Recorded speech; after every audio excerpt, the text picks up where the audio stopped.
Okay,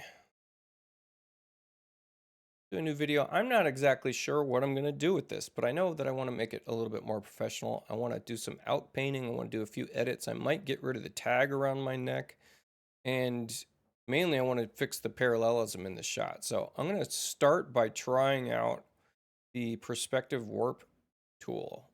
Okay, so let me click on a point and generate this. I can drag this down. I'm just going to utilize this back structure here, kind of establish what needs to be warped perspective. So we could mess around with, an adaptive lens or lens correction, adaptive wide angle or lens correction within Photoshop. Those are both searchable terms, but instead I want to try this out first. Now that's the layout tab, okay? So that's layout. I want to get to the warp tab now. Now I get to edit this. And yes, it does in fact affect the entire shot. And it might be helpful to actually snap some grids in here. Now I have rulers in my view. And so view rulers, okay? And with rulers, you can click and drag on a ruler to create a guideline. But you have to make sure they're turned on. Also, because I'm in a tool, that might not work. I'm not sure actually. Let's see. Yeah, it's not showing those. Well, let's see. Show guides. There we go. There they're showing up now. So here we go. I'm using this guideline to give me something to straighten this warp out to. And it will actually snap to those guidelines. Isn't that nice?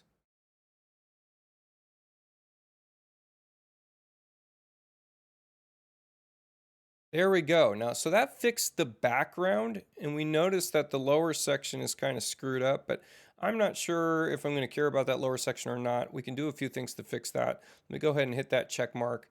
Now we've got some outpainting to do. I'm going to go ahead and hit my C key for crop, and I'm going to drag down this lower corner, but I'm also going to hold my Alt key so it drags it uniformly about the center of this image, okay? And so I'm going to give a little bit of a birth around this image, except for I want it to be even. So it looks like the S has more space than the NKBA in this case. So there we go.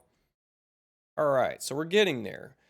Next thing is we've got a little bit of like lens correction to do. There is still a little bit of like almost like a fisheye effect going on here. So we could do lens correction or adaptive wide angle. Adaptive wide angle can change for your focal length. It can fix some things. You see here, as I pump this up, we're kind of effectively correcting for any kind of like fisheye happening.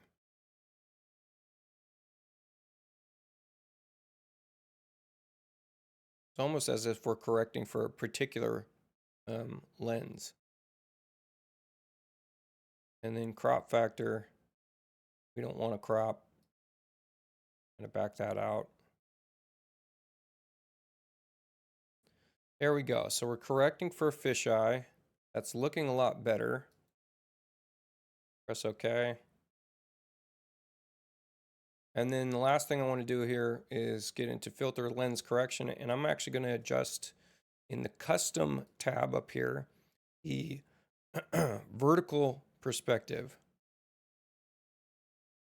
And then we'll drop the scale down so that we still get that crop factor that we want. So vertical perspective, it's kind of adjusting almost the pitch of this, right? The angle, the directional angle from top to bottom, if you will. So this is getting pretty good. I'd say it's almost close enough. That's about right there. I like that. Looks good. So kind of the last method I might do, first of all, let me clear my guidelines. Or actually, no, they're a good place to leave them right now. I'm going to actually hover over, I'm going to hit the V key, which is our selection tool.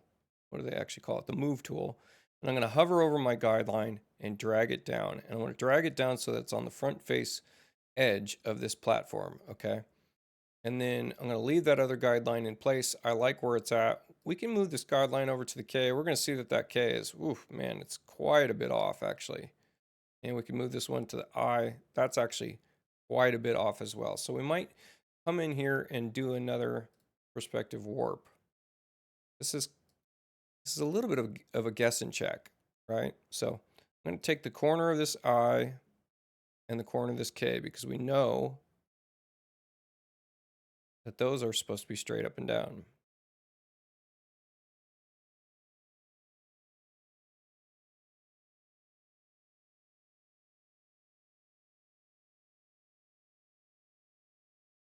There's our layout. Switch to warp.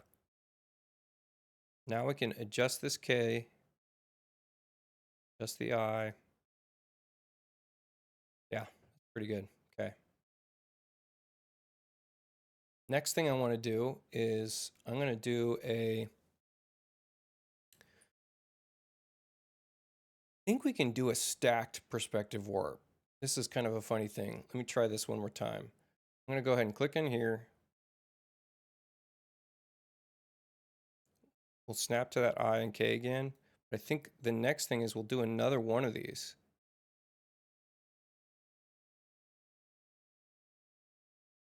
Let's see if we get to click again. We do, right? So, and this will snap to the other item here.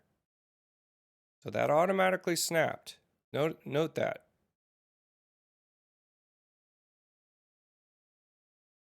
So this time, when I hit my warp, I think I get to just adjust this lower portion separate from the other portion, right? So we can draw a new guideline in here, get it down in here.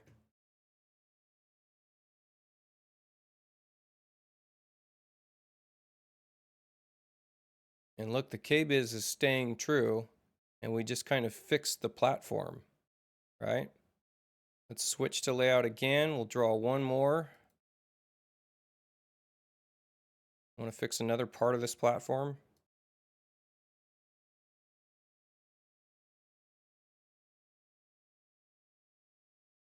Hold control to not snap to that grid line while you're doing that.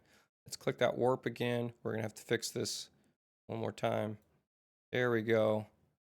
And then on this side, kind of adjust this up. That looks like that platform's looking a little bit better. Snap this guy to this grid line. That's looking a lot better. There we go. Okay. Now with all that, I'm going to switch to my pen. I'm going to switch to the lasso. I'm going to lasso big sections of this.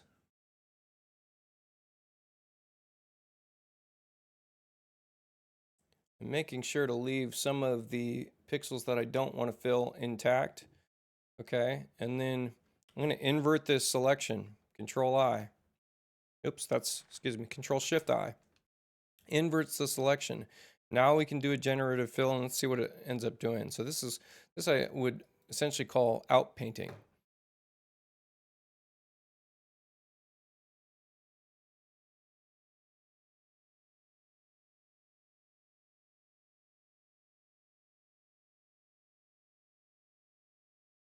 And I did a pretty good job. Let's see what some of the other options are. This usually gives you a couple different fill variations.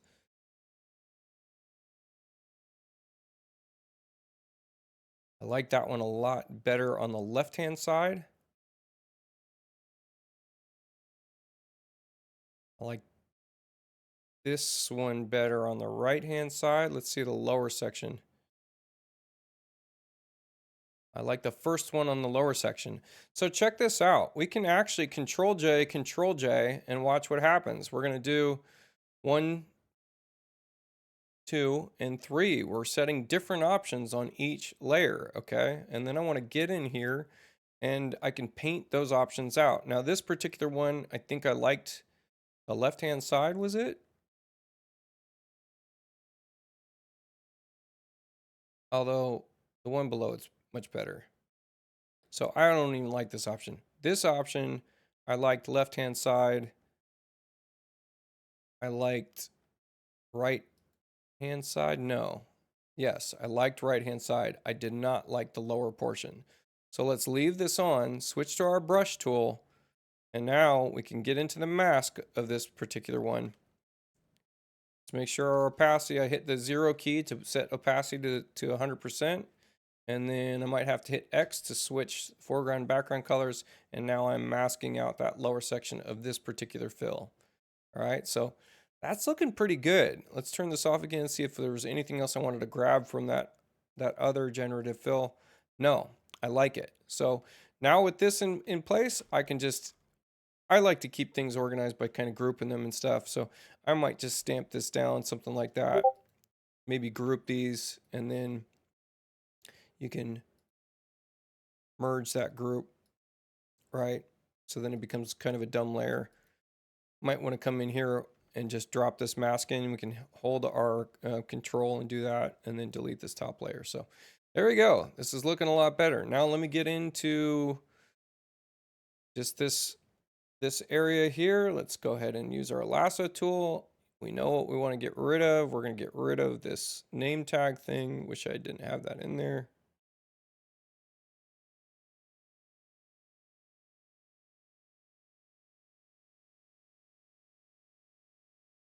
Do a little generative fill again.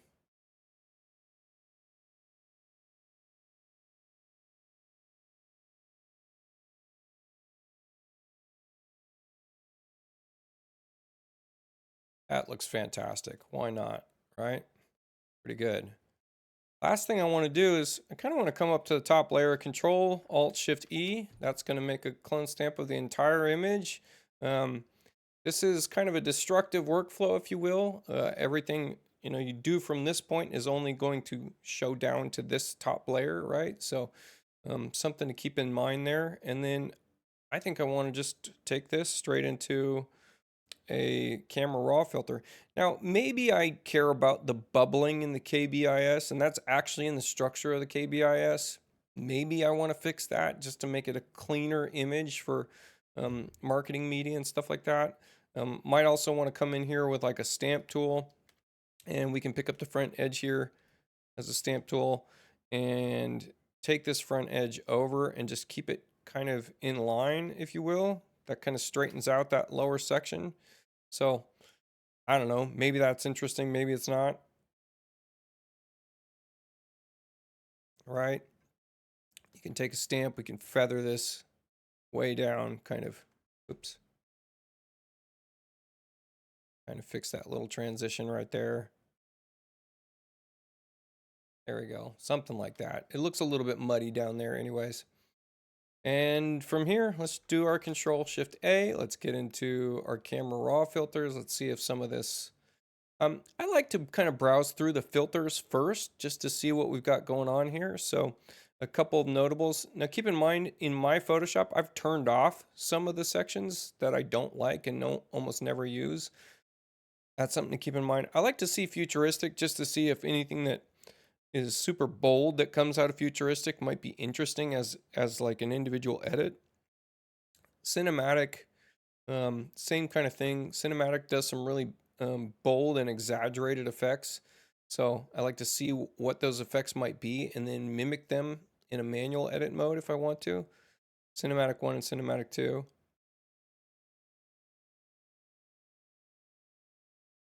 Sometimes I like to come in here. Well, the adaptive sky, this can give you some filters on just the sky model itself. And we didn't do a generative sky. I just left the sky. Maybe it's worth coming in with a generative sky. We'll take a look at that. And then adaptive portrait kind of messes with, a select subject that's built into this. And then maybe just some color filters. I actually kind of like a high contrast filter. Now let's just get in and do some manual edits instead. And I like to start with basic and just see what happens from here. So is it nice to warm it up? Is it nice to, kind of soften it in one way or another? Does white balance matter? So sometimes I'll come in here, I'll click the white balance eyedropper, I'll pick something that is a true white, and that will do some color adjustments that might be helpful. Like I can pick the white of my shoes and that might be helpful. Notice that we lose a little bit of warmth in this when we do that, right? And that's because it's directly affecting temperature and tint. So you might want to back it off from there or do something like kick up the vibrance in this case. Shadows. I don't know that I care about shadows. There's already a lot of hard lighting here, so we might want to lift shadows and even lift the blacks, but then something to kind of, another method for that I like to use is just our dehaze. Our dehaze can kind of normalize the image, if you will, and then from there, pumping up clarity can get you some nice effects. Just a little bit, maybe push up texture just a little bit and push up contrast just a little bit. So we're kind of lifting and normalizing so that we can then get more of a finite control on the blacks. You know, there's some methods in here. Let's get into the curves adjustment. We can obviously do some curves adjustment stuff that would do something similar to what we just did in our basic panel. I'm going to get into detail. I think I want to see a little bit more sharpening. I don't think I need to see a ton of noise reduction, so we're just going to bring that up just a little bit and take a look at what it does. Sometimes I like to blow out sharpening just to see, how far you take it before it truly is just not helping the image at all. So sharpening seems to do fine here.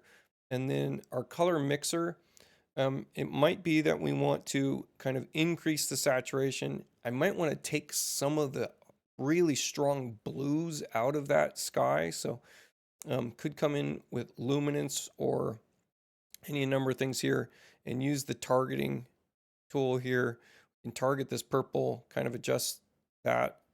You can see here we're almost making the KBiz pop and almost normalizing it in a way, sort of like that. So we could do this filtering again. So that's something to keep in mind as well.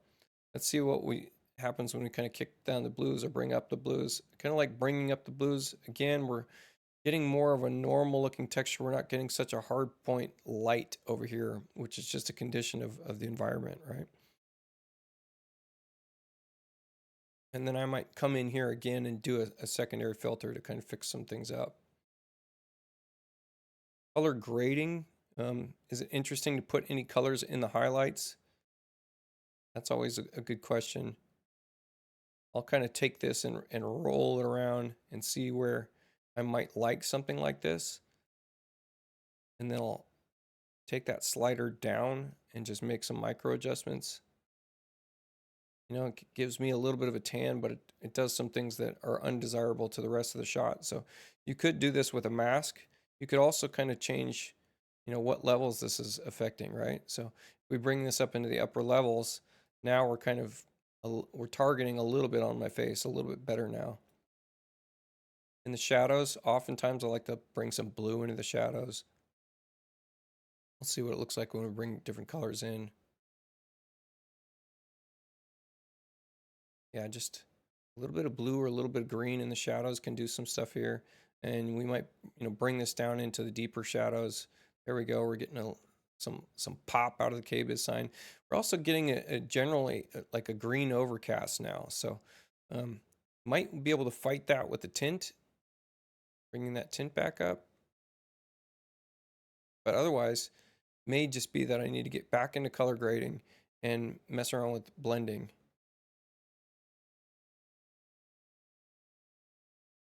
Drop blending down a little bit. Can pick the balance up a little bit. So now it's just very subtle details we're messing with.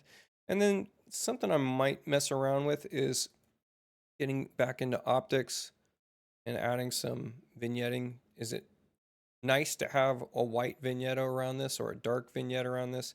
I actually kind of like the white vignette around this. Kind of makes the whole thing pop a little bit. Not opposed to that.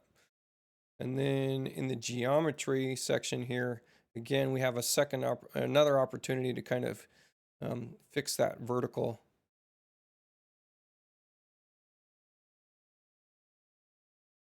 Yeah, I'm liking this. I'm liking this a lot.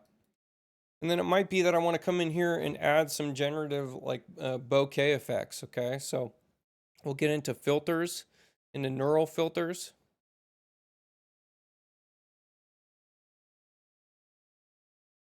I'm going to want to do something with this color one more time, but we'll get into that in a second. So in neural filters, we could do a depth blur and turn that on. You might be able to blur that background a little bit. So we want to take a look at blur strength and then our focal range and our focal distance. So our focal distance, we pump this focal distance up and we're going to start targeting just my face, right? So focus subject would probably be, a good tool if it's recognizing something, but it doesn't seem to be. Looks like the sweet spot is in between 39 and 47. And then focal range, we're going to get more even blurring across, we're actually going to reduce the blurring across the K-biz, right? So it sees me in front of the K-biz. So it's clearly, we're up more towards like the 43 range. There we go. K-biz is kind of staying in focus. And then the blur strength, this is a really strong blur. I think I want to pump up the focal range a little bit to get that background structure behind the K-biz. And then the blur strength, we'll just take it down a little bit. This is going to be a very subtle effect.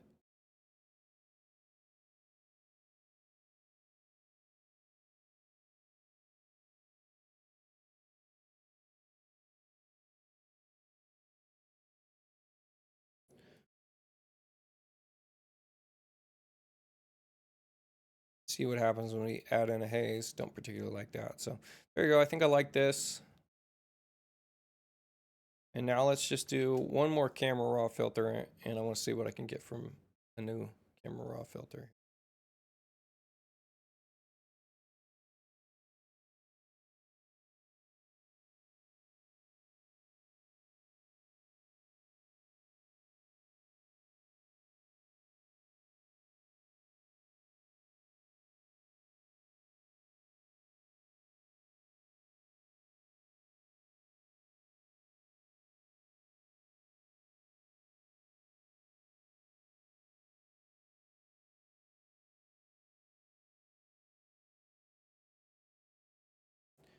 Maybe kick up the vibrance a little bit.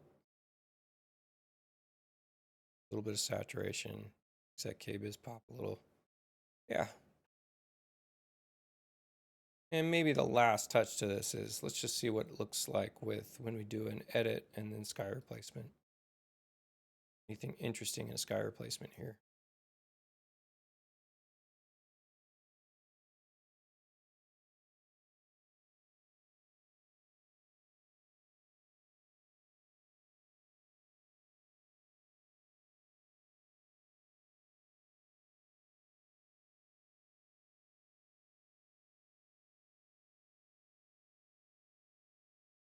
Considering how sunny it was, many of these sky replacements aren't really going to apply.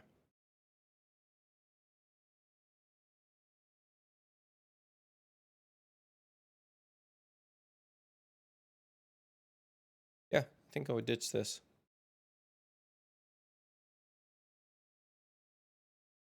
Overall, pretty happy with this. We can see we need to do a new crop here.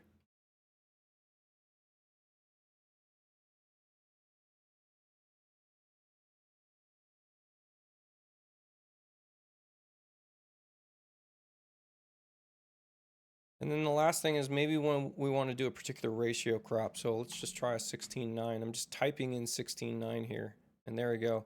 I actually like that a lot. That really focuses the subject, cleans up some of the stuff that's not that interesting. And then there's a 16:9 ratio. That looks great. So there's one last thing here that I've got to kind of clean up. We've got some spot down here that's kind of weird. So I'm just going to take the spot healing brush and kind of fix that. We'll try it a couple times. Try just the upper half and then individual spot a couple times.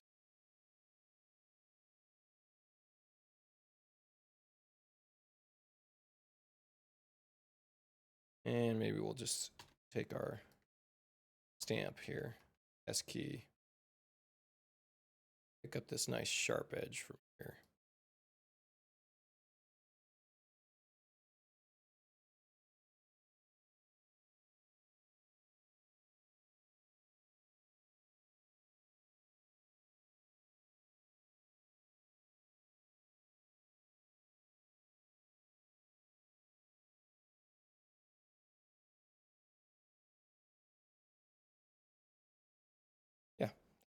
Good. I like it. And that's it. I think that's it. So hopefully you got something from that. Let me know. Give me some comments. You learned something, point it out. Go ahead and write it down. It's nice to know what information pops off at you, what information might be interesting. Um, Maybe the last thing, just because I'm vain, is that I might add a an adjustment layer where I'm doing a hue saturation adjustment layer, and it's got a mask, so I can do like a select subject. We can use our select subject tool, and I don't have sample all layers, so this isn't going to work. Oh, it did work. Look at that.